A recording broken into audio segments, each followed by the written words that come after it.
నమస్తే, welcome to స్వతంత్ర. నేను మీ రాజమౌళి. ఈరోజు బిగ్ టాక్లో ముఖ్యాంశాలు చూద్దాం. ముందుగా పంచాయతీ ఎన్నికలకు సంబంధించి హైకోర్టు నుంచి బిగ్ డిబేట్ వచ్చింది.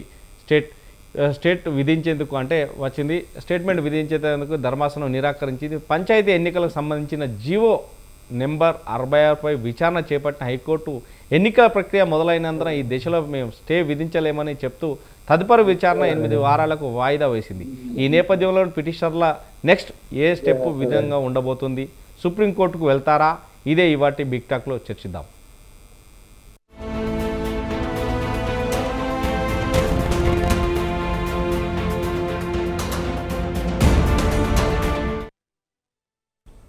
రైట్, మనతో పాటు బిగ్ టాక్లో పాల్గొనడానికి ఉప్పల లక్ష్మణ్ గారు, విశ్లేషకులు, అదేవిధంగా ప్రొఫెసర్ కత్తి వెంకటస్వామి గౌడ్ గారు, కాంగ్రెస్ రాష్ట్ర ప్రధాన కార్యదర్శి గారు కూడా మరొక మల్లెపక్క యాదగిరి గారు, బీఆర్ఎస్ రాష్ట్ర నాయకులు కూడా జాయిన్ అవుతారు. ప్రేమ్ గాంధీ గారు, బీజేపీ రాష్ట్ర నాయకులు జాయిన్ అవుతారు. అదేవిధంగా జోజిరెడ్డి గారు, ఫార్వర్డ్ బ్లాక్ పార్టీ స్టేట్ ఉపాధ్యక్షులు కూడా మనతో జాయిన్ అయ్యారు. ముందుగా లక్ష్మణ్ గారు, గుడ్ ఈవినింగ్ అండి. గుడ్ ఈవినింగ్, చెప్పండి. ఎస్, ఏదైనా కానీ గతంలో కూడా ఎలక్షన్ కోడ్ రానే వచ్చింది. ఎలక్షన్ కోడ్ రానే వచ్చినాక స్టే విధించేదానికి మాకు వీల్లేదంటూ కూడా హైకోర్టును ఆశ్రయిస్తే హైకోర్టు స్టే ఇచ్చింది. కానీ ఆ రోజు కూడా 2 రోజులు గడిచినా కానీ స్టే ఇచ్చింది. అప్పటికే కొంతమంది నామినేషన్ కూడా వేయడం జరిగింది, అయినా స్టే ఇచ్చింది. కానీ ఇప్పుడైతే స్టే ఇయ్యలేము, ఎలక్షన్ ప్రక్రియ మొదలైంది అంటూ చెప్పినటువంటి ధర్మాసనం ఈ నేపథ్యంలో 8 వారాల వరకు కూడా కౌంటర్ దాఖలు చేయాలని గవర్నమెంట్ సూచించింది. అంటే ఇక ఎలక్షన్స్ అనేటి ఖచ్చితంగా సజావుగా జరుగుతాయి. ఇందులో బీసీ వర్గాలకు సంబంధించి ఏబిసిడి వర్గీకరణలో మేము నష్టపోతున్నామని ఇచ్చినటువంటి పిటిషనర్కు సంబంధించి వారికి న్యాయం జరగలేదని ఒక తక్కైతే వాళ్ళు సుప్రీంకోర్టును ఆశ్రయిస్తారని కూడా తెలుస్తుంది. ఈ నేపథ్యంలోనే ఇప్పుడు గతంలో ఇచ్చినటువంటి స్టేకు, ఇప్పుడు ఇచ్చినటువంటి స్టేకు అంటే ఇప్పుడు ఇవ్వలేమని చెప్పడానికి గల కారణాలు ఏమై ఉంటాయి? ఎందుకంటే ధర్మాసనం మనం క్వశ్చన్ చేయలేము. కానీ దీంట్లో మాత్రం బీసీలకు అన్యాయం జరుగుతుంది. ఎక్కడ చూసినా కానీ ప్రజా సంఘాల్లో కావచ్చు, లేదంటే ప్రభుత్వం ద్వారా కావచ్చు, రాజకీయ నాయకులు కావచ్చు, పార్టీలలో కావచ్చు, తీరా చూస్తే న్యాయస్థానాల్లో కూడా మాకు చుక్కెదురైంది, మా గోడు ఎవరికి వెళ్ళబుచ్చుకోలేమని బీసీ నేతలు ఆరోపిస్తున్నారు. ఎలా చూడొచ్చండి? ఇప్పుడు రిజర్వేషన్లు అన్నది ఖచ్చితంగా రాజ్యాంగపరమైనది. పార్లమెంటు ఆమోదం తెలిపితే తప్ప సాధ్యమయ్యే పరిస్థితి కాదు. సో ఇప్పుడు ఏంటి, ఈ గ్రామ సర్పంచ్ ఎన్నికలు ఏవైతే నోటిఫికేషన్ ఇచ్చారో అందులో గతంలో మామూలుగా ఏ రిజర్వేషన్లు ఉన్నాయో వాటిని మాత్రమే పాటించాలి అని చెప్పి దాని రిజర్వేషన్లు ఏ ప్రాంతాలు ఏంటి అన్నది కూడా పేర్కొన్నారు. అన్ని రిలీజ్ చేశారు రిజర్వేషన్లు పాత దాని ప్రకారం. అయితే అలా కాదు, అసెంబ్లీలో పాస్ చేశారు, కేంద్రానికి పంపించారు, 42% ఇంప్లిమెంట్ చేయాలా, అది ఇంప్లిమెంట్ చేసేంత వరకు మీరు ఇవ్వండి అని చెప్పి కొంతమంది అయిపోతున్నారు అనుకుందాం. ఇప్పుడు ఒకసారి ఎన్నికల నోటిఫికేషన్ ఇచ్చిన తర్వాత ప్రత్యేక కారణాలు ఉంటే తప్ప వాటిని ఆపేటువంటి పరిస్థితి ఎప్పుడు కూడా కోర్టు చేయదు. ప్రత్యేక కారణాలు ఏం జరుగుతున్నాయి? ఇప్పుడు స్టే ఇస్తారు అనుకోండి, పార్లమెంటు మేము ఆమోదిస్తాం దీన్ని అని పార్లమెంటు అఫిడవిట్ సాధ్యమవుతుందా? ఇక్కడ కేంద్ర ప్రభుత్వము దానికి ఒక విధానాలు ఉన్నాయి, ఆ విధానాల ప్రకారం వాళ్ళు పోతుంది. ఒక రాష్ట్రం కోసము రిజర్వేషన్లకు సంబంధించి బిల్లు ప్రవేశపెడతారని నేనైతే అనుకుంటాను పార్లమెంట్లో. సో అది ప్రాక్టికల్గా సాధ్యం కాదని కోర్టుకు అర్థమైంది అనుకుంటున్నాను. ఇప్పట్లో జరగదు అని. జరగనప్పుడు ఎన్నికలు ఎందుకు ఆపాలి? What is the reason? Another reason, ఇప్పుడు ఉన్న రిజర్వేషన్లతోనే నడుపుతున్నారు, అన్యాయం ఏం జరగడం లేదు. ఇక్కడ అదనంగా రిజర్వేషన్లు అన్నది అది ఆ ప్రక్రియ పూర్తి కాలేదు. కానప్పుడు అది పోనీ ప్రక్రియ పూర్తి అవ్వడానికి ఏమన్నా పార్లమెంట్ బిల్లు పెట్టారు, లేకపోతే రాబోయే పార్లమెంట్ సెషన్స్లో దాన్ని ప్రవేశపెడుతున్నారు, ఆమోదిస్తారు, కాబట్టి మీరు తొందరపడి ఎన్ని నోటిఫికేషన్ వచ్చింది ఆపండి అంటే సమీప భవిష్యత్తులో అలాంటి అవకాశం ఉంటే అలా ఆపడానికి అవకాశం ఉంటుంది. ఏం అవకాశమే మనకు కనిపించటం లేదు. కోర్టుకు కూడా ఏమీ వీళ్ళు పేర్కొనలేదు. అందువలన ఇక జరిగే నష్టం అంటే ఏముంది? ఇప్పుడు గతంలో ఏం రిజర్వేషన్లు అవి అమలు చేస్తున్నారు అనేటువంటి ఉద్దేశంతోనే కోర్టే నిరాకరించి ఉంటుంది ఎన్నికల ప్రక్రియను ఆపకుండా అని నేను అనుకుంటున్నాను. జనరల్గా ఎన్నికల ప్రక్రియను సాధారణంగా ఆపేటువంటి పరిస్థితి ఉండదు. కోర్టును పెద్దగా జోక్యం చేసుకో.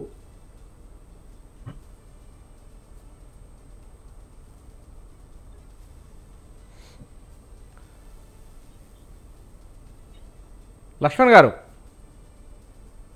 చెప్పండి. లక్ష్మణ్ గారు ఏదైనా కానీ అంటే మొన్న చూస్తే గతంలో కూడా ఈ హైకోర్టు స్టే విధించిన నేపథ్యంలోనే ఎలక్షన్ కమిషన్ ఇచ్చినటువంటి నోటిఫికేషన్ రద్దు చేసింది. అంటే ఇప్పుడు కూడా మొత్తం మీద ఏదైతే బీసీలకు అన్యాయం జరుగుతుంది, బీసీ కులాలకు ఏబిసిడి వర్గీకరణతోటి మాకు రావాల్సినవి రాలేదు అనేది వారికి ఉన్నటువంటి వాదన ఎలా చూడొచ్చు? ఇప్పుడు ఇంత వివరించి చెప్పాను కదా దాన్ని. అక్కడ కోర్టు ఏంటి ప్రభుత్వం చెప్పేదాన్ని పరిశీలిస్తుంది, పిటిషనర్ ఏమేశాడో పరిశీలిస్తుంది. పిటిషనర్ ఏమంటున్నాడు, 42% ఇంప్లిమెంట్ కావాలా, అంతవరకు చట్టం వచ్చేంత వరకు మీరు ఆపండి, బీసీలకు అన్యాయం జరిగింది అంటుంది.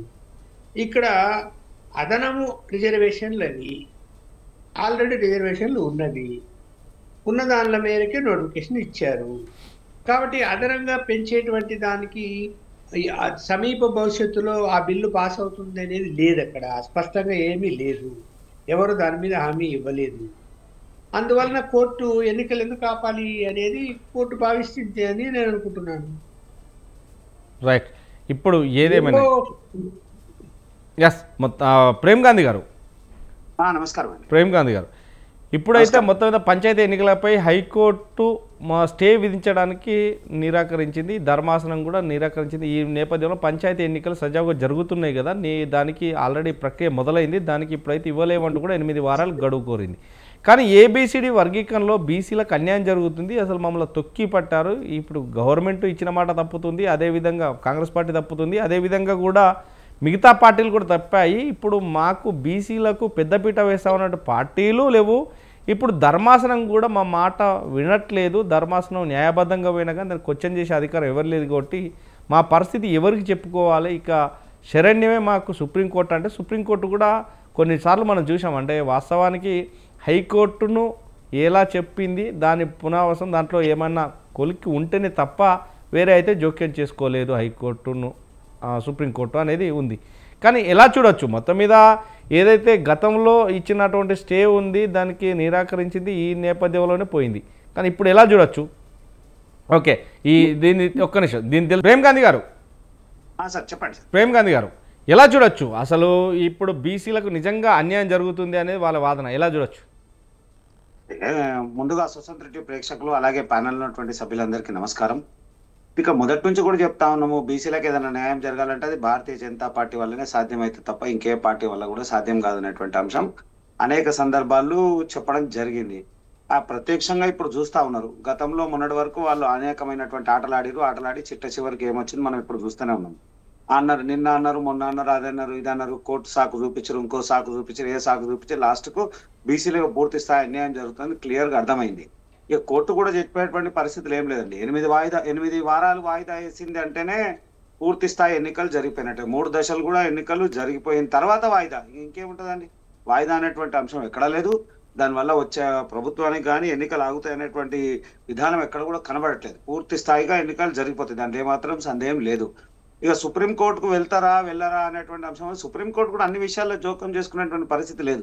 హైకోర్టు యొక్క తీర్పు లేక హైకోర్టులో ఉన్నటువంటి అంశాన్ని పరిగణలోకి తీసుకొని సుప్రీంకోర్టు స్పందిస్తుంది తప్ప ప్రత్యేకంగా చాలా తక్కువ సందర్భాల్లో హైకోర్టు యొక్క అంశాన్ని హైకోర్టులో ఉన్నటువంటి పరిధిని దాటి ఇంకేదో మాట్లాడేటువంటి వెసులుబాటు చాలా తక్కువ సందర్భాల్లో జరుగుతుంటాయి. ఎక్కువ శాతం హైకోర్టులో ఉన్నటువంటి అంశాన్ని సుప్రీంకోర్టు దాన్నే పరిగణించుకుంటూ ఇచ్చేస్తున్న పరిస్థితులు తప్ప ప్రత్యేకమైనటువంటి నిర్ణయాలు తీసుకున్నటువంటి పరిస్థితులు ఎక్కడ కనబడాయి.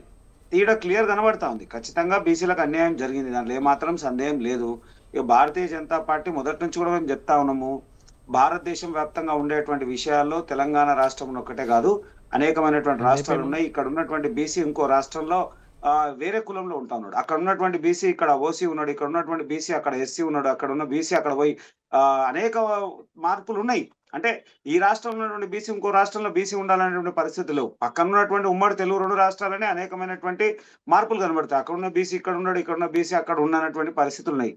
దేశవ్యాప్తంగా ఉన్నటువంటి అనేక రాష్ట్రాలు ఉన్నటువంటి పరిస్థితి కాబట్టి దాన్ని మేము క్లియర్ గా చెప్పడం జరిగింది. 26, 27 2 దశల్లో, 26లో ఒక దశ, 27లో ఒక దశ, 2 దశల్లో పూర్తి స్థాయి సెన్సెక్స్ కంప్లీట్ చేసి ఆ సెన్సెక్స్ కంప్లీట్ అయిన తర్వాత బీసీ కులగణని చేపట్టాలనేటువంటి ఆలోచన భారతీయ జనతా పార్టీది. భారత ప్రధాని నరేంద్ర మోడీ గారు కూడా క్లియర్ చెప్పడం జరిగింది. బీసీ కోసం బీసీ కమిషన్ ఏర్పాటు చేయండి. బీసీకి సంబంధించినటువంటి అంశాల్లో చాలా ప్రాధాన్యత ఇచ్చినటువంటి పార్టీ ఏముందంటే భారతీయ జనతా పార్టీ. బీసీలకు ప్రాధాన్యత ఈడనే కాదండి, దేశవ్యాప్తంగా ఉన్నటువంటి కేంద్ర మంత్రుల్లో కూడా కేంద్రం ప్రధానమైనటువంటి అంశాల్లో కూడా బీసీలకు అనేకమైనటువంటి వాతావరణం ఇచ్చినటువంటి party Bharatiya Janata party. BC ప్రధానమంత్రి ఉన్నప్పుడు ఇంకెక్కడ న్యాయం? భారతీయ జనతా పార్టీ ద్వారానే బీసీలకు న్యాయం జరుగుతుంది తప్ప ఇంకే పార్టీ వల్ల సాధ్యం కాదు. ఇప్పటికైనా చెప్తా ఉన్నాము, ఆ ప్రజలందరూ కూడా గమనిస్తా ఉన్నారు. ఈ పార్టీలు చేసేటువంటి పరిస్థితి గతంలో చేసినటువంటి బీఆర్ఎస్ ఉన్నటువంటి బీసీల వాటాను కూడా తగ్గించి ఆ వేరే వాళ్ళకు రిజర్వేషన్ ఇచ్చినటువంటి పార్టీ బీఆర్ఎస్ ఉంది. కాంగ్రెస్ పార్టీ ఇస్తా ఇస్తా ఇస్తా ఇస్తా అని 42% అన్నారు. 42 రకాల మాటలు మాట్లాడారు. ప్రేమ్ గాంధీ గారు నిజంగా ఇక్కడ కాంగ్రెస్ పార్టీ అయినా బీఆర్ఎస్ పార్టీ అయినా చేసేది ఒకటి. ఎందుకంటే చెప్తున్నారు ఇక్కడ మొత్తం ఏదైనా కానీ ఇక్కడ అనేది బీఆర్ఎస్ను కాంగ్రెస్ అంటున్నారు, కానీ నిజంగా బీసీలకు అన్యాయం చేసింది బీజేపీ పార్టీ. కేంద్రంలో ఉన్నా కానీ ఇక్కడ దాన్ని 9th షెడ్యూల్లో దాఖలాలు చేసిన లేదు. ఒక రాష్ట్రాన్ని పట్టించుకున్న నాదలు లేడు. అసలు తెలంగాణ రాష్ట్రంలో 8 మంది ఎంపీలు 8 మంది ఎమ్మెల్యేలు ఉన్నా కానీ ఇక్కడ పట్టించుకున్న దాని గురించి ఎవరు పోరాడలేదు అంటున్నారు. కానీ మీరేమో ఈ కాంగ్రెస్ పార్టీ మీద కావచ్చు బీఆర్ఎస్ పార్టీ మీద చెప్తున్నారు. ఎలా చూడొచ్చు మరి? అయితే ఇప్పుడు నేను ఏమంటున్నాను సార్, ఇప్పుడు మేము క్లియర్ గా చెప్పినాం, ఏది జరగాలన్నా భారతీయ జనతా పార్టీ దేశవ్యాప్తంగా ఉన్నటువంటి అంశము. కేంద్రంలో ఉన్నాము, మేము కేంద్రంలో అధికారం ఉన్నాము. 29 రాష్ట్రాల యొక్క పరిధిని చూడాల్సినటువంటి అవసరం ఉంది. బీసీలు దేశవ్యాప్తంగా ఉన్నారు కదా, ఒక ప్రాంతానికి సంబంధించిన అంశం కాదు కదా, తెలంగాణ ప్రాంతానికి సంబంధించిన అంశం కాదు కదా, దేశవ్యాప్తంగా ఉన్నటువంటి అంశం. దేశవ్యాప్తంగా అన్ని చోట్ల కూడా బీసీలు ఉన్నారు కదా, వారందరి కోసం సరైనటువంటి న్యాయం చేయాలంటే భారతీయ జనతా పార్టీ పూర్తి స్థాయి సెన్సెక్స్ చేయాల్సిన అవసరం ఉంది. కోవిడ్ వల్ల సెన్సెక్స్ చేయలేక ఆగిపోయినటువంటి పరిస్థితి మా అందరికీ కూడా తెలుసు. ఇప్పుడు 26, 27, 26లో ఒక దశ, 27లో ఒక దశ, 2 దశల్లో సెన్సెక్స్ పూర్తి చేసిన తర్వాత దేశవ్యాప్తంగా బీసీల కులగణన పూర్తి స్థాయిగా తెలిసేటువంటి అవకాశం అప్పుడు ఉన్నది. దాని తర్వాత బీసీల వాటా తెలిసి ఈ బీసీలకు ఏదైనా న్యాయం జరుగుతుందో భారతీయ జనతా పార్టీ వల్లనే సాధ్యమవుతుంది. దాంట్లో ఏమాత్రం సందేహం లేదు. ఈ పార్టీలు పూటకో మాట మాట్లాడుకొని ఆయన పూట కట్టుకుంటున్నారు తప్ప వీళ్ళ వల్ల సాధ్యం కాని అంశం. మళ్ళీ ఏమైనా మాట్లాడితే అనేక విషయాలు కాంగ్రెస్ పార్టీ కూడా ప్రాంతీయంగా ఉన్న ఈ తెలంగాణ రాష్ట్రంలో ఉన్నటువంటి ముఖ్యమంత్రి గారు అనేక సందర్భాలు మాట్లాడుకుంటూ సందర్భం వచ్చినప్పుడు ఆయన పరిధిలో ఉన్న అంశాన్ని కూడా కొంతవరకు చేసుకొని మళ్ళీ కేంద్రం వైపు నట్టేటువంటి పరిస్థితులు చేస్తాను. ఇప్పుడు కూడా మేము చెప్తా ఉన్నాం కదా, బీసీలకు ఏదైనా న్యాయం జరుగుతుంది బీజేపీ వల్లనే జరుగుతుంది, భారతీయ జనతా పార్టీ వల్లనే జరుగుతుంది, ఈ పార్టీల వల్ల సాధ్యం కాదు. ప్రజలంతా గమనిస్తా ఉన్నారు. వీళ్ళు కావాలనే కదా అనేకమైనటువంటి మార్పులు చేసుకొని వచ్చారు. వీళ్ళకి తెలియదా? కాంగ్రెస్ పార్టీకి తెలియదా? నిలబడదు, కోట్ల విషయం ఇట్లా అవుతుంది, ఈ పరిస్థితులు ఇట్లా వస్తాయని చెప్పి తెలుసు కదా. తెలిసినాక కూడా ఇన్ని నాటకాలు ఆడిరు కదా. చిట్ట చివరికి ఏమైంది? సరే ఏది ఏమైనా పాత రిజర్వేషన్లే కంటిన్యూ చేస్తూ ఇలా వీళ్ళు ఎన్నికలకు పోతున్నారు అంటే వీళ్ళు అర్థమైపోతుంది వీళ్ళ ఆలోచన ఏముందో. అరే కొన్ని మీరు ఊహించరు, కొన్ని జిల్లాలలో కొన్ని నియోజకవర్గాల కనీసం ఒక్క బీసీ కూడా అవకాశం ఇవ్వనటువంటి పరిస్థితులు ఉన్నాయి. ఉన్న రిజర్వేషన్లనా పాత రిజర్వేషన్లనా క్యాండిడేట్లను ఇస్తారా, క్యాండిడేట్లను ఇయ్యరా? అక్కడ ఉన్నటువంటి పార్టీ మేము ఇస్తాము అన్న మా పార్టీ ప్రకటన కూడా ఇప్పటివరకు లేదు. కాంగ్రెస్ పార్టీ ప్రకటన లేదు, బీఆర్ఎస్ పార్టీ ప్రకటన లేదు. బీజేపీ క్లియర్ గా చెప్పినాము, మేము ఖచ్చితంగా బీసీల వాటాని నిజంగా బీసీ వాటాలు ఇచ్చే ధైర్యం భారతీయ జనతా పార్టీ వల్లనే సాధ్యం, భారతీయ జనతా పార్టీ ఇస్తుంది. ఎన్నికల నగారం మోగిన వెంటనే క్లియర్ గా చెప్పడం జరిగింది, అభివృద్ధి అనే అంశం మీదనే భారతీయ జనతా పార్టీ ఉంది. ఇంకెక్కడా కూడా వేరే లాలోచనటువంటి పనులు చేయలేదు. క్లియర్ గా చెప్పినాం, ఎక్కడైనా ఏకగ్రీవ జరిగినటువంటి గ్రామ పంచాయతీ ఉంటే ఆ గ్రామ పంచాయతీలకు 10 లక్షల రూపాయలు డెవలప్మెంట్ కోసం ఇవ్వడానికి మొదట అడిగేసిందే భారతీయ జనతా పార్టీ. ప్రజల అభివృద్ధి కానీ గ్రామ పంచాయతీలకు అభివృద్ధి, దేశంలో అభివృద్ధి, సబ్కా సాత్ సబ్కా వికాస్ అనేటువంటి విధానంతో భారతీయ జనతా పార్టీ ముందు సాగుతుంది. ఈ పార్టీ లెక్క కాదండి. ఖచ్చితంగా చెప్తున్నాం, రేపు ఏదైనా న్యాయం జరుగుతుంటే బీసీలకు భారతీయ జనతా పార్టీ వల్లనే జరుగుతుంది. రైట్. యాదగిరి గారు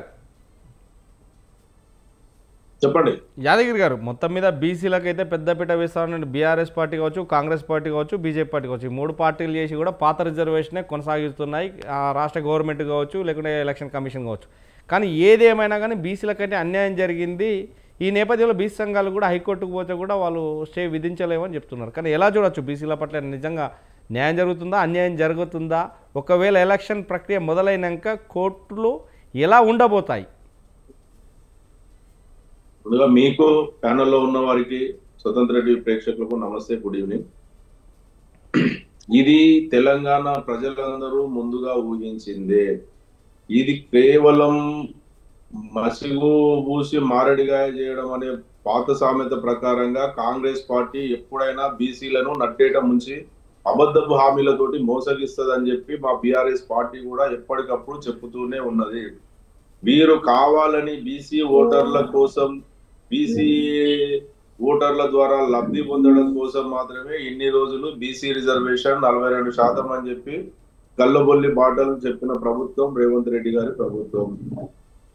ఎందుకంటే వారికి నిజంగా చిత్తశుద్ధి అనేది ఉంటే, గతంలో మనం అనేక సార్లు చెప్పినాం, కామారెడ్డి డిక్లరేషన్ 42% అని చెప్పి జాతీయ నాయకులు తీసుకొచ్చి కామారెడ్డిలో డిక్లరేషన్ చేసిన కాంగ్రెస్ పార్టీ ఆ తర్వాత అధికారంలోకి వచ్చిన తర్వాత 2 సంవత్సరాల వరకు కూడా దాని మీద ఎలాంటి ముందడుగు వేయకుండా దాన్ని మధ్యలో ఒకసారి జనగణన కులగణన అని దాన్ని కూడా తప్పుల తడకగా చేసి దాన్ని అదే విధంగా అసెంబ్లీలో బిల్లు కోసం అన్ని రాజకీయ పార్టీలతో బిల్లు తీర్మానం చేసే దానికి బీఆర్ఎస్ పార్టీ కూడా మద్దతు ప్రకటించి ఓటేసింది ప్రభుత్వానికి.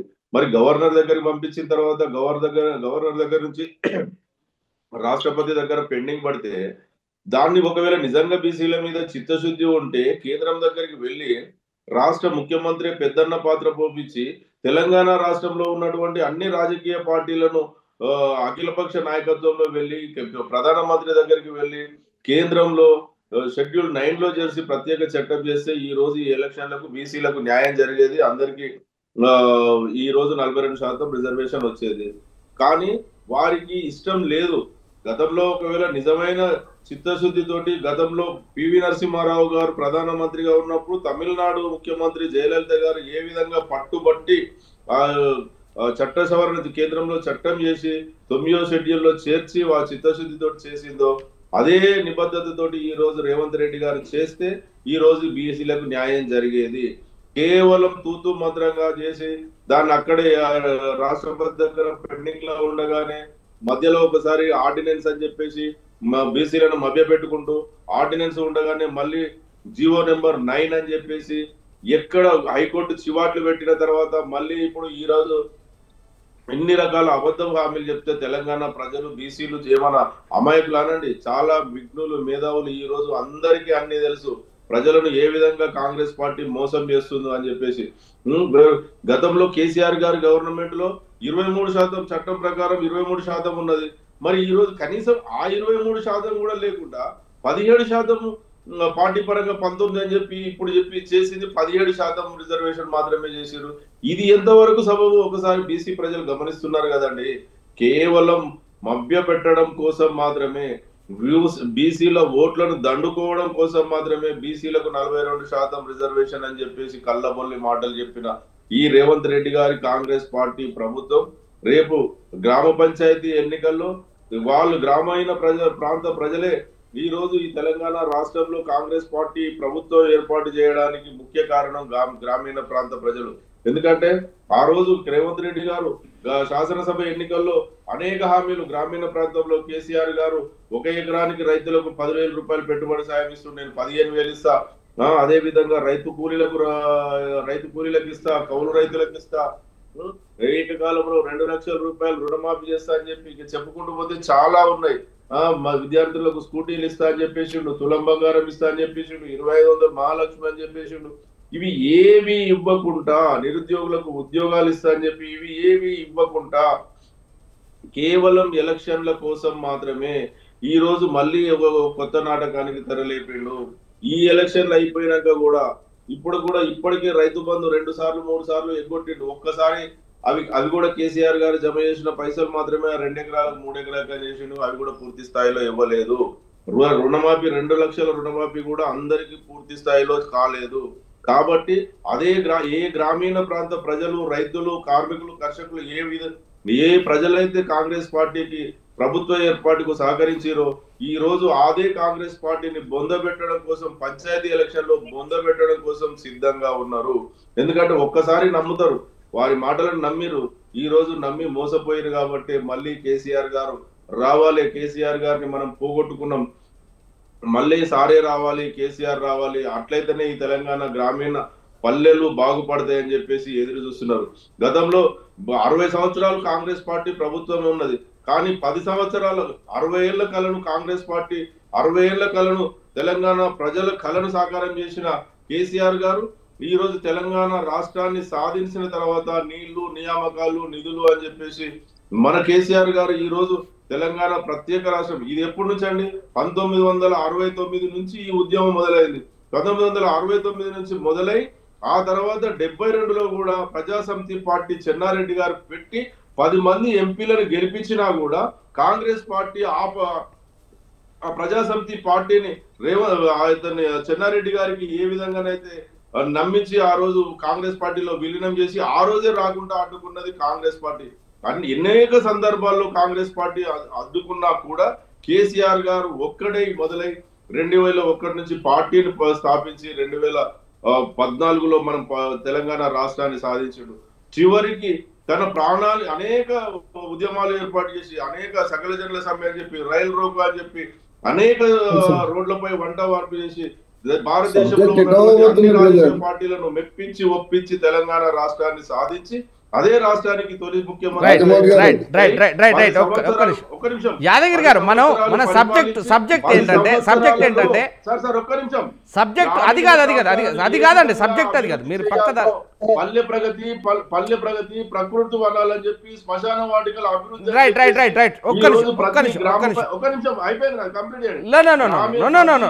నేను మాట్లాడాల్సింది బీసీలకు పెద్దపీట వేస్తున్నటువంటి,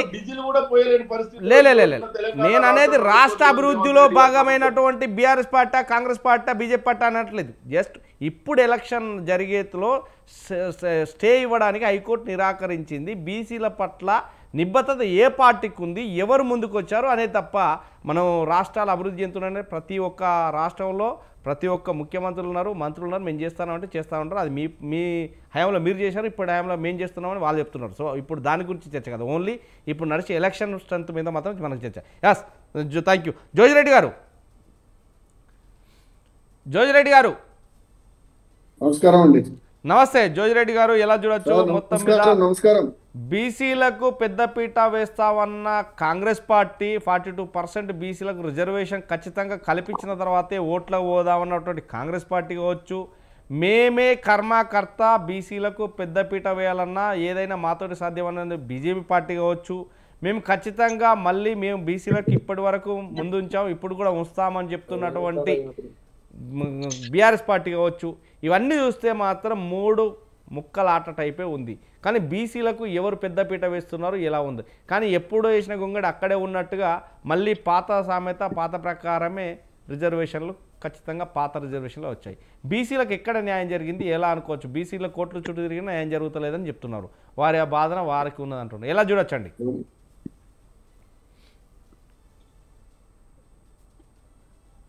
ఉన్న వారికి నమస్కారం అండి. అదేవిధంగా ప్యానెల్లో ఉన్న వారికి నమస్కారం.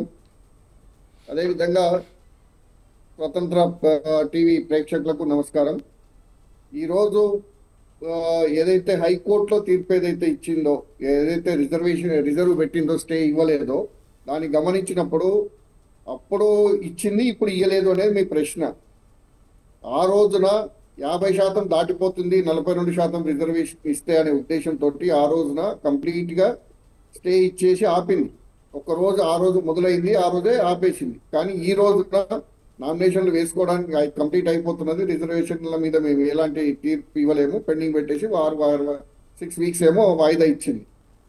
కానీ ఇక్కడ చర్చలో మీరు చూసినప్పుడు రాజమౌళి గారు భారతీయ జనతా పార్టీ, అదేవిధంగా బీఆర్ఎస్ పార్టీ, వీళ్ళందరూ కూడా చెప్తూ ఉన్నారు భారతీయ జనతా పార్టీ భారతీయ జూటా పార్టీ లాగా మాట్లాడుతుంది. ఎందుకంటే మనం గమనించాలి, ఇక్కడ తను మాట్లాడేటప్పుడు ఏదైనా బీజేపీతోటే సాధ్యం, బీజేపీ పార్టీయే చేస్తుంది అని చెప్తున్నారు.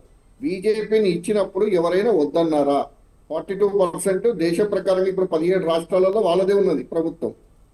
17 రాష్ట్రాలలో ప్రభుత్వం ఉన్నప్పుడు వాళ్ళు ఏ రాష్ట్రంలోనైనా చేశారా? కులగణన ఎందుకు చేయలేకపోతున్నారు? 26, 27 దాకా ఎందుకు వెయిట్ చేయాలండి? ముందే చేసి 17 రాష్ట్రాలలో అమలు పరచవచ్చు కదా. ఇక్కడ తెలంగాణలో మేము బీజేపీ వస్తేనే చేస్తారా? వాళ్ళ దగ్గర ఇప్పుడు ఏం చేయలేదు కాంగ్రెస్ పార్టీ అన్నారు, ముందు అడుగు వేయలేదు అని అన్నారు. 42% రిజర్వేషన్ ఇస్తామని చెప్పేసి కామారెడ్డిలో తీర్మానం చేశారు, కానీ ఏమి ముందుకు అడిగేయలేదు అన్నారు. వాళ్ళు కులగణన చేశారు, అదేవిధంగా వాళ్ళు అసెంబ్లీలో తీర్మానం చేశారు, అదేవిధంగా ఆర్డినెన్స్ జారీ చేశారు. అన్ని తీసుకుపోయి కేంద్రం చేతిలో గవర్నర్ చేతిలో పెట్టారు. గవర్నర్ చేతిలో పెట్టిన తర్వాత గవర్నర్ స్టాంపింగ్ చేయాల్సిన బాధ్యత ఉందండి. బీజేపీ పార్టీ గవర్నర్లే కదా ఇప్పుడు ఉన్నదైతే, కేంద్రం ఇచ్చిన వాళ్ళే కదా ఉన్నది ఇక్కడ, కానీ అది చేయలేదు. ఇలా మేం చేస్తాం చెయ్యకుండా ఎవరు ఆపుతున్నారు మిమ్మల్ని? అసలు బీజేపీ వాళ్ళని చేస్తుంటే ఎవరైనా ఆపారా? ఇప్పుడు 42% ఇస్తానికి కాంగ్రెస్ వాళ్ళు వద్దంటున్నారా, బీఆర్ఎస్ వాళ్ళు వద్దంటున్నారా, ఎవరు వద్దంటున్నారు? బీసీలు వద్దంటున్నారా? బీసీలతోటి ఆడుకుంటున్నాయి, అన్ని పార్టీలు కలిసి ఆడుకుంటున్నాయి. బీసీ ప్రజానికంతో ఆడుకుంటున్నాయి తప్ప ఇంకోటి లేదు ఇక్కడ. బీసీ ఇవాళ భారతీయ జూటా పార్టీలు అయిపోయినాయి ఈ రెండు కూడా. ఎందుకంటే ఇప్పుడు దాకా చెప్పుకొచ్చారు, ఆ రోజున కేసీఆర్ గారు తెలంగాణ రాగానే కుటుంబ సర్వే చేసారు.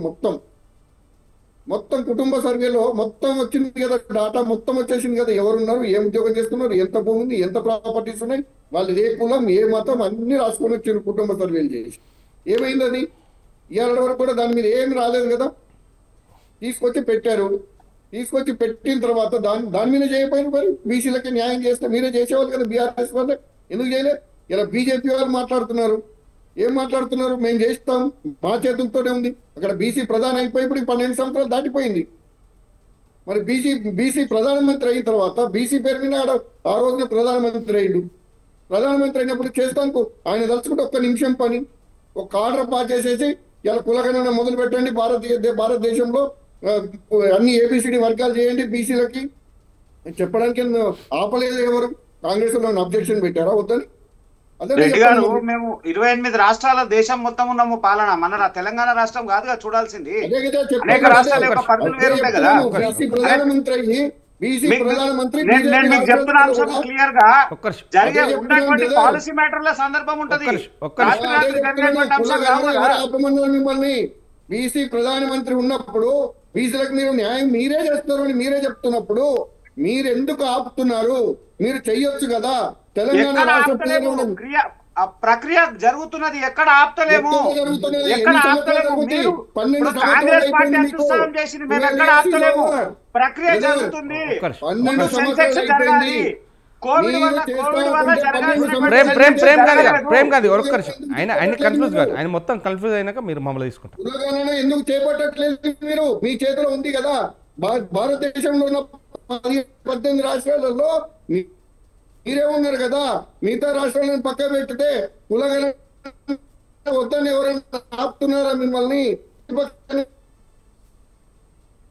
చెప్తుందా? బీసీ ప్రధాని కదా చేసేది, చెప్పండి మరి. ఈ పార్టీ చెప్పని ఇక్కడ కాంగ్రెస్ ప్రజల్ని మోసం చేస్తుంది, అక్కడ బీజేపీ మోసం చేస్తుంది. ఇలా బీఆర్ఎస్ ఇక్కడ సంతకం పెట్టింది, అసెంబ్లీలో తీర్మానం జరిగింది, అక్కడ పార్లమెంట్ లో కాంగ్రెస్ వాళ్ళు ప్రశ్నించారు, బీజేపీ వాళ్ళు ప్రశ్నించారు, బీఆర్ఎస్ ఎంపీలు ఉంటే వాళ్ళు ప్రశ్నించారు. ఇక్కడ మాత్రం చాటలు తోడుపోసి కొట్లాటాలు పెడతారా మీరు? బీసీ ప్రజల జీవితాలతో ఆడుకుంటారా మీరు? పార్టీల కోసం మీ సొంత కోసం చెప్పుకుంటారా మీరు? అది కాదు కదా సమస్య పరిష్కారం. మీరు చేయాల్సింది ఏంటి? మీ చేతిలో ఉందని మీరే చెప్తున్నారు, మేము దలుచుకుంటే అవుతుందని మీరే చెప్తున్నమాట కదా. మేము చెప్పండి కాదు, చేస్తామంటున్నాము. ప్రక్రియ ఉంది, మా వల్లనే సాధ్యం. రేపు డిక్లేర్ చేయండి, తప్పకుండా చేస్తాము. దాంతో ప్రక్రియ ఉంటది, ప్రక్రియ ప్రకారం గవర్నర్ కి ఆల్రెడీ ఆర్డినెన్స్ పోయింది కదా. గవర్నర్ స్టాంపింగ్ ఎందుకు వేయట్లే? దేశవ్యాప్తంగా అంశము.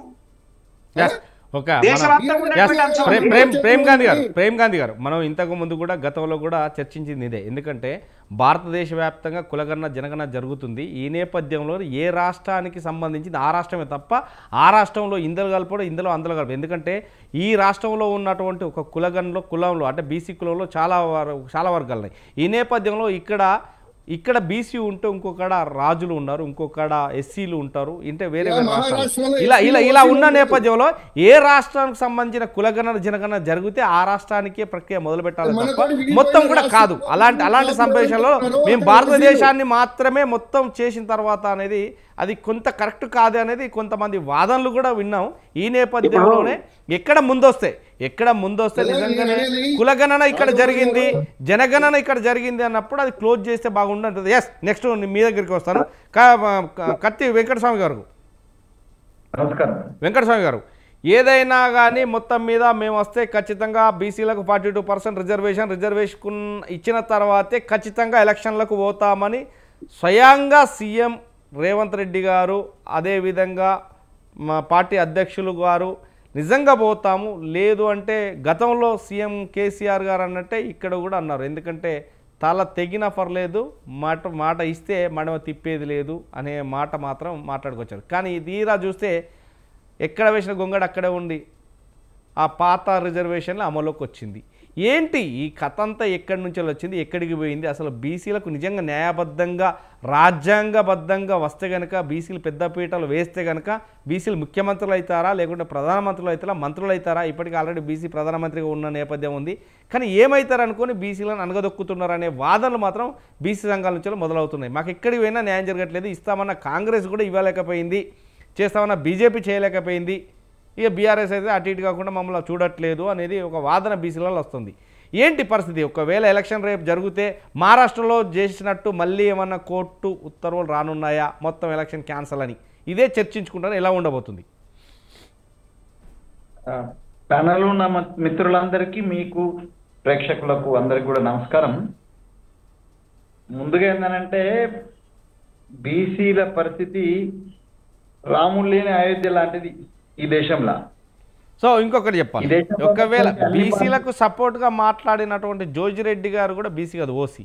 జస్ట్ ఆయనకున్నంత కూడా నా వాస్తవానికి బీసీలలో ఐకమత్య లేదు, లేదంటే ఇక్కడ రాజకీయాలలో కూడా లేదు అనేది నాదొక్క వాదన అయితే వస్తున్నది.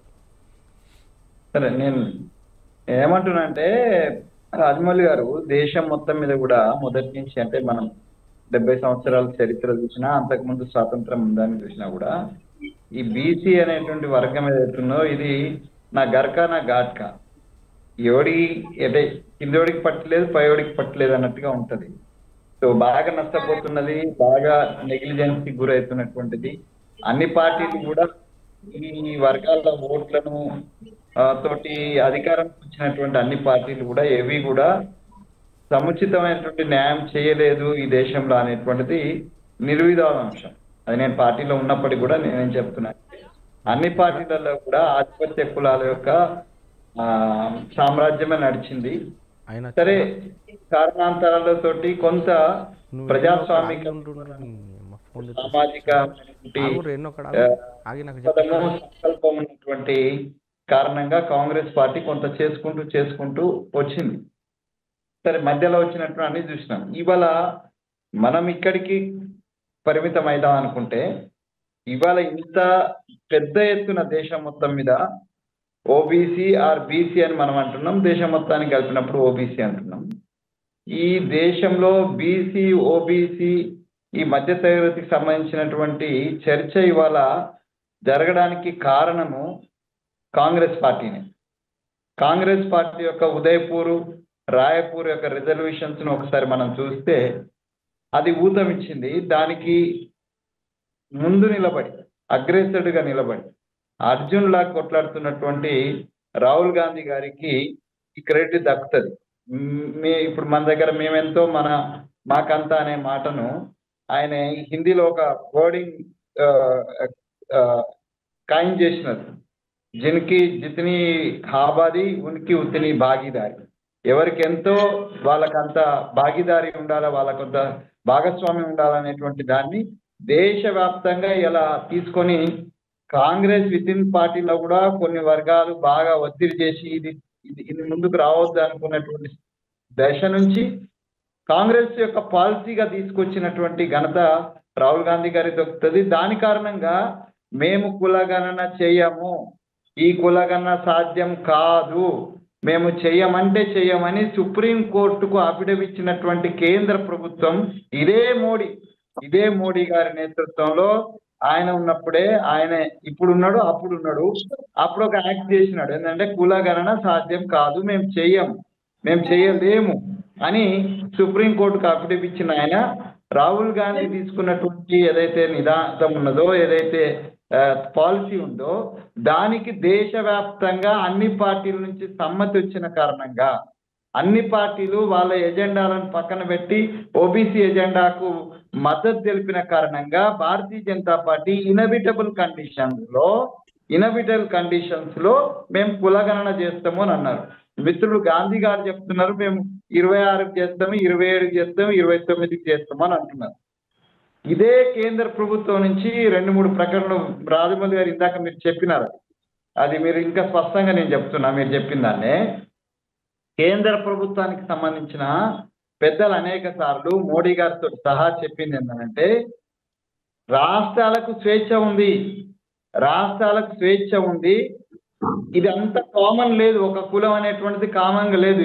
మన దగ్గర మొన్నటిదాకా అది రాష్ట్రపతికి ఉన్నటువంటి కోహ్లీ గారు ఆయన ఆ రోజు పెట్టడానికి కారణం కూడా అక్కడ ఎస్సీ ఓట్లు కొలగొట్టడమే. గుజరాత్ లో ఎస్సీలుగా ఆయనను ప్రకటిస్తారు వాళ్ళ క్యాస్ట్ ను. అదే మన దగ్గర వచ్చిన ముద్దురాజులు బీసీలో ఉన్నారు మన దగ్గర.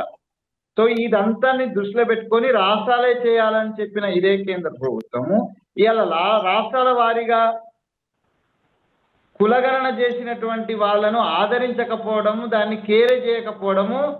అందులో సరే ఇవాళ కాంగ్రెస్ పార్టీ ఉంది ఇక్కడ కానీ నితీష్ కుమార్ గారు వాళ్ళ భాగస్వామిగా ఉండి బీహార్లో గణన చేస్తే కూడా దానికి చట్టబద్ధత చేయడంలో భారతీయ జనతా పార్టీకి చిత్తశుద్ధి లేని కారణంగానే బీహార్లో కూడా ఫెయిల్ అయింది. వాళ్ళ ప్రభుత్వాలు ఉన్న దగ్గర కూడా కొంత ప్రయత్నం జరిగింది, అది మహారాష్ట్రలో జరిగింది, మధ్యప్రదేశ్లో జరిగింది, అక్కడ కూడా ముందుకు రాలేదు భారతీయ జనతా పార్టీ కేంద్రం. అలాగే ఇలా తెలంగాణకు సంబంధించి కూడా మనం కులగణన సుప్రీంకోర్టు ఇచ్చినటువంటి నామ్స్ ఆధారంగా మనం చేసినటువంటి ప్రక్రియనంతను కూడా మొదటి సైందోడుగా నిలబడ్డది అయితే కోర్టులు అయితే దానికి వెన్నుదన్నగా నిలబడ్డది అనేటువంటిది కేంద్ర ప్రభుత్వం. కేంద్ర ప్రభుత్వానికి ఒక రాష్ట్ర అసెంబ్లీకి తెలంగాణ అంటే మోడీకి భారతీయ జనతా పార్టీకి చాలా అవహేళన. కేంద్రంకి సవితి తల్లి ప్రేమ ఇక్కడ ఉన్నటువంటి భారతీయ జనతా పార్టీ యొక్క నాయకుల గొంతుల వెనుకాయబడుతుంది. ఏది తెలంగాణ గురించి మాట్లాడాలంటే గొంతు పెగలదు మోడీ దగ్గరికి పోయి. ఎందుకంటే మొదటి నుంచి తెలంగాణ అంటే ఇష్టం లేనటువంటి మోడీ యొక్క గ్రూప్ ఆఫ్ పీపుల్ ఇవాళ తెలంగాణ నుంచి వచ్చినటువంటి ఒక సామాజిక మార్పు కోసంలో వచ్చినటువంటి 42% కోసం ఒక రాష్ట్రం యొక్క అసెంబ్లీలో ఉన్నటువంటి అంటే వాళ్ళ పార్టీకి సంబంధించినటువంటి 8 మంది ఎమ్మెల్యేలతో సహా 119 మంది ఎమ్మెల్యేలు ఏకగ్రీవంగా తీసుకున్నటువంటి నిర్ణయానికి ఇప్పటి వరకు కనీసం టేబుల్ చేయకపోవడము, దాని మీద ఒక మాట కూడా మాట్లాడకపోవడము, దాన్ని అసలు అది వచ్చినట్టునే గుర్తించకపోవడం అనేటువంటిది ఆయన బీసీ బిడ్డ, మా బిడ్డనే కానీ బీసీగా ఉండి ఈడబ్ల్యూఎస్ తెచ్చుకొచ్చింది కానీ ఆయన బీసీలకు చేసే మంచి కానే కాదు. బీసీ ద్రోహినే ఆయన 100%.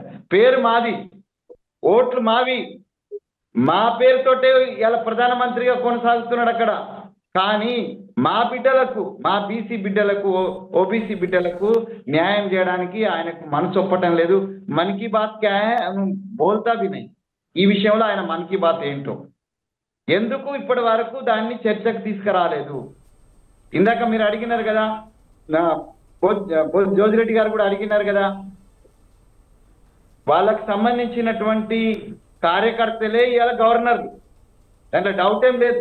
గతంలో కూడా ఎన్ని పార్టీలు మా పార్టీ ఉన్నప్పుడు కూడా ఆ పార్టీకి సంబంధించినటువంటి శ్రేయోభిలాషలో కార్యకర్తలో లేకపోతే సానుభూతి పొరలను గవర్నర్గా పెట్టిన ఆ గవర్నర్లు వాళ్ళకి చెప్పినట్టుగానే చేస్తూ ఉంటారు. గతంలో తమిళసై మొన్నటి దాకా ఇక్కడ గవర్నర్ ఇవాళ పోయి ఆ భారతీయ జనతా పార్టీ ప్రముఖ లీడర్ ఆమె ఆ పక్క రాష్ట్రం. సో కాబట్టి వాళ్ళ చెప్పు చేతుల్లో ఉన్నటువంటి గవర్నర్ తోటి ఎందుకు ఆమోద ముద్ర వేయించలేదు? మేము అక్కడ ఉండగానే మీరు ఎందుకు జియో తీసుకొచ్చిందని ఒక ఆయన అంటాడు, ఆడ ఉండగానే ఎందుకు మీరు ఆర్డినెన్స్ తీసుకు, అరే నువ్వు ఏం చేయకపోతే ఏం చేయాలా?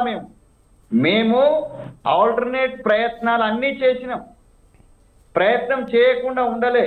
ఆయన ఎవరు చెప్తున్నాడు, ఆ గాంధీ గారు మాకు అంత తెలుసు అని. మాకు తెలుసు, ఏం తెలుసు?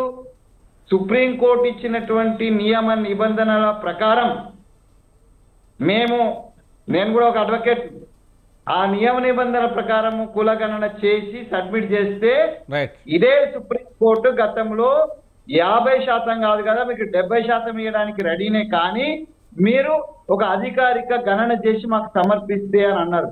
కానీ సమర్పిస్తే ఏం చేసిండ్రు? సమర్పయామి చేసినారు. సమర్పించినాక కూడా దాని మీద కోర్టు పాజిటివ్ గా స్పందించలేదు. కోర్టులే బీసీల యొక్క అభివృద్ధికి, బీసీల యొక్క ముందు రాకుండా ఉండడానికి కోర్టులు ఒక పెద్ద సాయంధవులాగా అడ్డపడుతున్నాయి. దానికి కేంద్ర ప్రభుత్వం అడ్డుపడుతున్నది. ఇవాళ 42% మేము ఇవ్వలేకపోయినా మేము ప్రజలకు క్షమాపణ చెప్తున్నాం, కానీ మేము పోరాటం చేసినాం. తెలంగాణ పోరాటంలో ఎట్లా చేసినామో అది సక్సెస్ అయినాం. కానీ ఇక్కడ కూడా 42% మేము ఇప్పుడు కూడా వెనక్కి పోలేదు, ఇంకా మా పోరాటం కొనసాగుతుంది.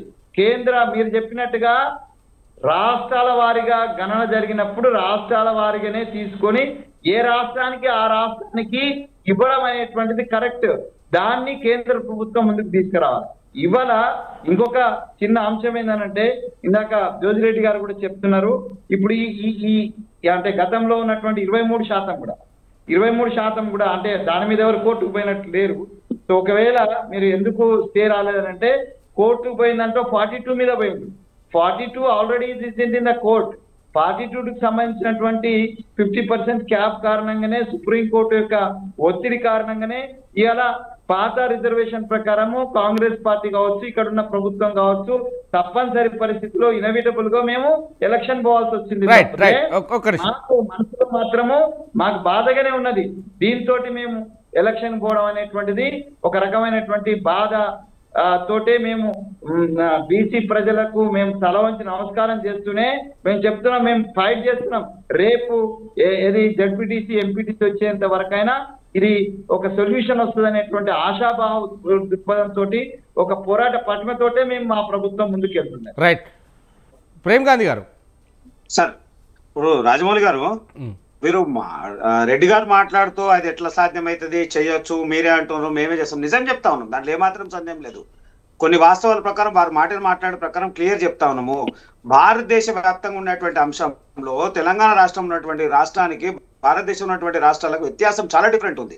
అవన్నిటిని పరిగణించి తీసుకోవాల్సిన అవసరం ఉంది. ఇక్కడ 4 కోట్ల మంది జనాభా ఉంటే ఉత్తరప్రదేశ్ అట్లాంటి రాష్ట్రాలలో ఎన్ని కోట్ల జనాభా ఉంది? ఈ కింద 4-5 కోట్ల జనాభా ఉన్నటువంటి రాష్ట్రాలు. తెలంగాణ గురించి మాట్లాడు, భారతదేశం గురించి పెద్ద పోగు కొట్టి మేము భారతదేశం మొత్తం అంటున్నాం. నీ మోడీనే చెప్పినాడయ్యా బాబు, ఇది కేంద్రం ప్రభుత్వం మొత్తం పరిధిలో లేదు, రాష్ట్రాలకు అధికారం ఉన్నది. నిన్నగాక మొన్న నీ ప్రెసిడెంట్ రామచంద్రరావు చెప్పినాడు రాష్ట్రాల పరిధిలో ఉన్నది, రాష్ట్రాలు చేసుకునే హక్కు ఉన్నది. కానీ రేవంత్ రెడ్డికి చిత్తశుద్ధి లేదు కాబట్టి ఆయన రాష్ట్రంలో చేస్తలేడు అనేటువంటి మాట స్వయంగా రామచంద్రరావు అని అన్నాడు. దాని క్లిప్పింగ్ తీద్దామంటే తీద్దాము. నేను కూడా ఒక విషయం చెప్తా వినండి. అంశం మాట్లాడు మిత్రమా. ఇప్పుడు జరిగే పరిణామం ఒక్క నిమిషం ఇప్పుడు జరిగే పరిణామం ఏదైనా కానీ ఒక్క నిమిషం. ప్రేమ్ గాంధీ గారు ఒక్క నిమిషం. ప్రేమ్ గాంధీ గారు, వెంకటస్వామి గారు ఒక్క నిమిషం. చెప్పినటువంటి మోడీకి ఈ తెలంగాణ పట్ల ఎక్కడ శ్రద్ధ ఉంటుందయా? రైట్. ప్రేమ్ గాంధీ గారు ఏదైనా కానీ తెలంగాణ ఇష్యూ, తెలంగాణ రాష్ట్రంలో చాలా కొట్లాడి తెచ్చుకున్నటువంటి రాష్ట్రం, బడుగు బలహీన వర్గాలకు పెట్టింది పేరు. బీసీలు అందులో ఖచ్చితంగా ఉన్నారు, ఖచ్చితంగా బీసీల పెద్దపీట వేస్తామని చెప్తున్నాడు. కేంద్రం మొత్తం అన్ని రాష్ట్రాలను చేసుకున్నా కానీ ఇక్కడ ప్రత్యేకంగా కులగణన జనగణన జరిగినటువంటి రాష్ట్రంగా, ముందుగాలు తీసుకున్నటువంటి రాష్ట్రంగా ఎందుకని చెయ్యలేకపోయింది? ఇప్పుడు చెప్పినట్టు ప్రధానమంత్రి గారు మోడీ గారు చెప్పినట్టు, బీజేపీ అధ్యక్షులు చెప్పినట్టు ఇదంతా కూడా మొత్తం మీద ఇక్కడ ఉన్నటువంటి సీఎం దగ్గరే ఉంది, ఇదంతా కూడా చేసుకోవచ్చు అన్నప్పుడు వాళ్ళు చేసిరు కదా, చేసిన దానికి చిత్తశుద్ధి ఉండాలి కదా. ఒక్క నిమిషంలో చెప్పండి. తప్పకుండా. ఇప్పుడు నేను వెంకటస్వామి గారు చెప్పిన దాంట్లో కొంత వాస్తవమే. భారతీయ జనతా పార్టీ కొన్ని విషయాల్లో వీరు చెప్పినట్టు జరిగింది, దాంట్లో ఏమాత్రం సందేహం లేదు. అయితే ఇక్కడ గమనించాల్సినటువంటి విషయం ఏంటంటే, మనం పక్క రాష్ట్రం గురించి మాట్లాడడం కన్నా ముందు మన రాష్ట్రం గురించి చెప్తాం. మన రాష్ట్రంలో జరిగినటువంటి కులగణన గురించి, ఇక్కడ జరిగినటువంటి విషయంలో ఈ రాష్ట్రానికి సంబంధించినటువంటి బీసీలే, ఈ రాష్ట్రానికి సంబంధించినటువంటి కాంగ్రెస్ నాయకులే దాంట్లో శాంటిటీ లేదు, దాంట్లో నిజాయితీ లేదు, అది సరైనది జరగలేదు అని చెప్పి తప్పుడు తడగాలన్నప్పుడు ఎట్లా పరిగణించాల్సిన అవసరం ఉంది? సార్ నేను చెప్పినాక మీరు చెప్పండి వెంకటస్వామి గారు, మీరు మళ్ళీ చెప్పండి, నేను మాట్లాడినాక మీరు మళ్ళీ చెప్పండి, నేను వింటా కదా. మీరు ఇప్పటిదాకా మీరు చెప్పింది నేను విన్నా. ప్రేమ్ గాంధీ గారు మీకు ప్రేమతో నేను ఏం చెప్తున్నంటే, బీఆర్ఎస్ వాళ్ళు కొంతమంది అసలు కులగణనను బైకౌట్ చేసినారు. మీరు వచ్చేమేమో అలా ముస్లింలు అన్నారు. మీరు దాన్ని స్వీకరించడానికే సిద్ధం లేనప్పుడు మీ చిత్తశుద్ధి ఎక్కడ ఉన్నట్టు మిత్రమా? నేను చెప్పేది మొత్తం చెప్పిన తర్వాత మీరు వినండి. అయితే బీఆర్ఎస్ పార్టీ బీజేపీ ఏమన్నది పక్కన పెడదాం. కాంగ్రెస్ పార్టీలో కొంతమంది నాయకులు, కాంగ్రెస్ పార్టీలో పెద్దలే, మళ్ళీ బీసీ నాయకులు కూడా దీన్ని వ్యతిరేకించారు. అయితే మేము దాన్ని ఇప్పుడు తప్పు పడతలేం. ఇక్కడ విషయం మీరు మొత్తం చెప్పేదాకా వినండి సార్. వెంకటస్వామి గారు మీరు మొత్తం వినండి. నేను చెప్పింది మీరు విన్న తర్వాత నేను చెప్తాను కదా. ఎందుకంటే టైంలో ఇద్దరు అరుచుకుంటే ఇద్దరు మాట్లాడితే అది ఎవరికి అర్థం కాదు. ఒక్కరు మాట్లాడండి, దాంట్లో ఏమాత్రం సందేహం లేదు. నేనేమంటారు, ఇక్కడ కాంగ్రెస్ పార్టీ చేసినటువంటి కులగణన మీద ఇక్కడ కాంగ్రెస్ ఉన్నటువంటి నాయకులు అనేక మంది దాన్ని తప్పుల తడక, అది సరైనది కాదు, మేము 50% పైగా ఉన్నాము, 52, 54, 58% ఉన్నాము అనేక మంది మాట్లాడినప్పుడు ఇవన్నీ విన్నది భారతీయ జనతా పార్టీ. ఎక్కడ కూడా మేము ఇచ్చేస్తలేము. ఇప్పటి కూడా చెప్తాం, ఇదే కాంగ్రెస్ పార్టీ ఇక్కడ మాట్లాడుతున్నారు కదా, అదే రాహుల్ గాంధీ పార్లమెంట్ లో మాట్లాడవచ్చు కదా, మాట్లాడలేదు. పార్లమెంట్ లోనేమో ఓట్ చోరీ అని 100 మంది ఎంపీలు ఉన్నారు కదా, ఆ 100 మంది ఎంపీలు బీసీల గురించి ఎందుకు మాట్లాడలేదు? బీసీల గురించి ఎందుకు ప్రస్తావించలేదు? బీసీల గురించి ఎందుకు మాట్లాడరు? ప్రేమ్ గాంధీ గారు ఒక్క నిమిషం. ప్రేమ్ గాంధీ గారు ఒక్క నిమిషం. లక్ష్మణ్ గారు ఒక్క నిమిషం అండి. వెంకటస్వామి గారు ఒక్క నిమిషం. లక్ష్మణ్ గారు చెప్పండి. ఇప్పటికి మొత్తం మీద ఆల్రెడీ ఎలక్షన్ అయితే హైకోర్టు ఇచ్చినటువంటి అప్పీల్కు సంబంధించి 8 వారాల గడువు ఇచ్చింది. 8 వారాల్లో ఎలక్షన్ సజావుగా జరిగిపోతాయి. ఎందుకంటే వచ్చే డిసెంబర్ 17 నాటికి కొలాప్స్ ఎలక్షన్ అనేది క్లోజ్ అయిపోతుంది. సర్పంచులు, వార్డు మెంబర్లు ఏకతెల్లమై గెలుస్తారు. గెలిచిన తర్వాత మళ్ళీ బీసీ నినాదంతో వస్తే ఎలా ఉండబోతుంది, పరిస్థితి ఏంది, పాత రిజర్వేషన్ ఏమైనా తిరగడానికి ఉందా, మరి పరిస్థితులు ఎలా ఉండబోతుంది కొంత. ఎందుకంటే పక్కనే ఉన్నటువంటి మహారాష్ట్రలో కూడా ఈ ఎలక్షన్ రద్దు చేయబడ్డదనేది గతంలో విన్నాం. ఆ నేపథ్యంలోనే ఇక్కడ ఏమన్నా జరగడానికి ఆశకరం ఉందా? బీసీల నాయకులు సుప్రీంకోర్టుకు వెళ్తే ఎలా ఉండబోతుంది, పరిస్థితి ఏంటి? ఎందుకంటే 8 వారాల తర్వాత ఉంది కాబట్టి దాని పరిస్థితి ఎలా ఉండబోతుంది కొంత చర్చనీయంగా మారింది. దానికి దీనికి సంబంధం లేకున్నా కానీ కొంత వాదన అవుతుంది. ఒకసారి మీరు దాని మీద క్లారిటీ ఇవ్వండి. ఒక్క నిమిషం. సుప్రీంకోర్టుకు వెళ్ళడానికి అవకాశమే లేదు. అక్కడ సుప్రీంకోర్టు ఎట్టి పరిస్థితుల్లో 50% రిజర్వేషన్లు దాటకూడదు అనే దాని మీదనే జడ్జిమెంట్లు ఉన్నాయి. లోకల్ గవర్నమెంట్స్ వచ్చినప్పుడు 60% వరకు వెళ్ళాయి. అది దాటకూడదు. అది కూడా ఇది ఇప్పుడు 42% ఇంప్లిమెంట్ చేస్తే 62% పైన వస్తుంది. వచ్చినప్పుడు ఏ విధంగా సుప్రీంకోర్టు ఈ విషయంలో స్టే ఇవ్వగలుగుతుంది? మహారాష్ట్ర ఇష్యూ వేరు, ఇది వేరు. ఇది ఓన్లీ రిజర్వేషన్ల అంశానికి సంబంధించి స్టే అడుగుతున్నారు. అందువలన ఇప్పుడు హైకోర్టు కూడా 5 వారాలంటే రొటీన్ గా వాయిదా వేస్తుంది. అది దాన్ని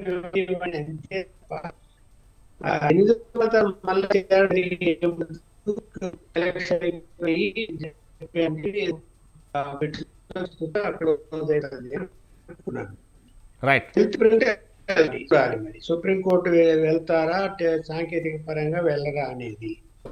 ఏది ఏమైనా ఇది ఈ బీసీలకైతే న్యాయం జరగాలి, నేను కూడా అంగీకరిస్తాను. ఎందుకంటే ఎన్ని చెప్పినా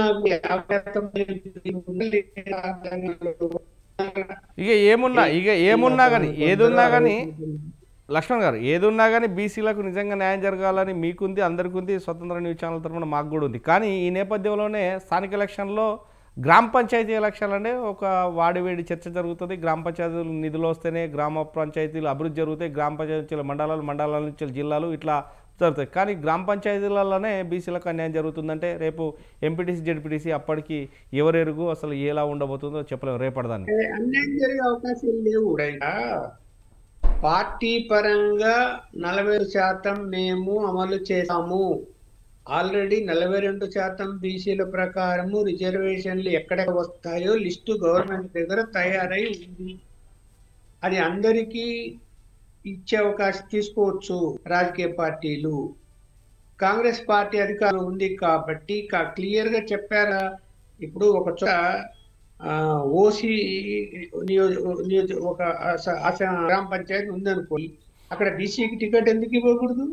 ఇవ్వచ్చు కదా. అంటే పార్టీలు సొంతంగా, అంటే అధికారికంగా కాకుండా సొంతంగా పార్టీలు 42% ఎందుకు ఇవ్వండి చేయకూడదు? మీరు ఎందుకు ఓసీలకు ఇస్తారు? అక్కడ బీసీకి ఇవ్వాలి. ఓసీల చోట ఎలాగో రిజర్వేషన్లు ప్రకటించున్నారు కదా, అంటే డిసైడ్ చేసి నోటిఫికేషన్ ఇచ్చారు కదా రిజర్వేషన్లు ఎలా ఉంటాయి అని. అందువల్ల పార్టీల పరంగా ఇప్పుడు నిర్ణయించుకుంటే మంచిది. 3 పార్టీలు కూడా, ప్రధాన పార్టీలు బీసీలకే అవకాశం ఇవ్వండి. బీసీలు ఇచ్చారు కానీ ఇప్పుడు ఎన్ని చెప్పినా లోకల్ బాడీ ఎన్నికలు దృష్టిలో పెట్టుకునే కదా జూబిస్లో బీసీ అభ్యర్థి టికెట్ ఇచ్చింది కాంగ్రెస్ పార్టీ. ఇవాళ కాంగ్రెస్ పార్టీ తప్పు పట్టకుండా వాళ్ళు జాగ్రత్త పడ్డారు కదా. మరి మీరు మిగతా పార్టీలు అలా ఆలోచన చేయలేదు కదా. ఇప్పుడన్నా చేయండి. ఈ ఎలక్షన్ లో అన్నా మీరు పార్టీల పరంగా మీరు ఎక్కడ 42% వచ్చే విధంగా బీసీలకు మీరు టికెట్లు ఇవ్వండి. ఏంటి తప్పేంటి? గెలిపించండి. అక్కడ ఓసీకి ఇస్తేనే గెలుస్తారు, బీసీకి ఇస్తే ఓడిపోతారు, ఇలాంటి మాటలు మాట్లాడతారు మళ్ళీ నాయకులు. ఎలాంటి మాటలు ఎందుకు మాట్లాడతారు? గెలుస్తారో ఓడతారో కాదు, అక్కడ ఇవ్వండి బీసీలకు. గెలవని ఓడవని ఏంటి దానివల్ల? రాజకీయంలో ఒకసారి గెలుస్తారు, ఒకసారి ఓడతారు, కనీసం నాయకుడు తయారవుతాడు కదా. ఇప్పుడు ఆ విలేజ్ లో డామినేషన్ అప్పర్ క్యాస్ట్ ఉంది, అక్కడ ఓసిస్తే ఓడిపోతారని ఇవ్వరు. ఇప్పుడు ఇవ్వండి, ఒక నాయకుడు తయారవుతాడు కదా అక్కడ. ఓడిపోయినా కూడా ఏంటి ఓడిపోతే? ఎలాగూ అధికార పార్టీకి అనుకూలంగా ఉంటాయి లోకల్ బాడీ ఎన్నికలు. ఎందుకు అంటే పనులు జరగాలి కాబట్టి ప్రభుత్వంలో ఏ పార్టీ ఉందో ఆ పార్టీకి అనుకూలంగా న్యాచురల్ గా ఉంటుంది. వ్యతిరేకించరు. 2 సంవత్సరాలు అయింది, ఇంకా పూర్తి వ్యతిరేకత ఏమి రాదు జనంలో. వచ్చినప్పుడు ఆ మార్పు వస్తుంది. అందువలన మీరు టికెట్లు బీజేపీ అయినా అదే ఆలోచన చేయాలి, బీఆర్ఎస్ పార్టీ అయినా అదే ఆలోచన చేయాలి. కాంగ్రెస్ పార్టీ చేసాయని ఆశిద్దాం. మొత్తం మీద బీసీలకు పెద్దపీట వేస్తా ఉన్న 3 పార్టీలు ఒక తాటిపైకి వచ్చి ఎక్కడైతే ఓసీలకు వచ్చు, ఎక్కడైతే తక్కువ నేపథ్యం ఉన్నప్పుడు అక్కడ బీసీలకు పెద్దపీట వేయడానికి 3 పార్టీలు సమైక్యంగా ఏ పార్టీకి ఆ పార్టీ ముందుకు రావాలని కూడా స్వప్నం న్యూస్ కోరుతుంది. బీసీలకు న్యాయబద్ధంగా దక్కాల్సిన చోట ఖచ్చితంగా దక్కాలనేది కూడా ఇప్పటి వరకు చాలా వరకు చెప్పినప్పటికీ మాత్రం ఇప్పుడు దక్కుతుందా లేదా అనేది మాత్రం వెయిట్ చేయాల్సిన పరిస్థితి ఉంది. ఒక దిక్కు పంచాయతీ ఎన్నికలపై హైకోర్టు స్టే విధించలేమని ఇది ధర్మాసనం నిరాకరించిన నేపథ్యంలో పంచాయతీలు యథావిధిగా కొనసాగుతాయి పాత రిజర్వేషన్ ప్రకారమే. ఈ నేపథ్యంలో బీసీలకు పెద్దపీట వేస్తామన్నటువంటి 3 పార్టీలకు ప్రజలు ఏ రకంగా తీర్పు ఇవ్వనున్నారనేది కూడా వెయిట్ చేయాల్సిన పరిస్థితి ఏర్పడ్డది. థ్యాంక్ యూ వెరీ మచ్ అండి. ఈరోజు బిగ్ టాక్లో పాల్గొన్నటువంటి ఉప్పల్ లక్ష్మణ్ గారికి, అదేవిధంగా కత్తి వెంకటస్వామి గారికి, ప్రేమ్ గాంధీ గారికి, యాదగిరి గారికి, అదేవిధంగా జోజిరెడ్డి గారికి థ్యాంక్ యూ అండి.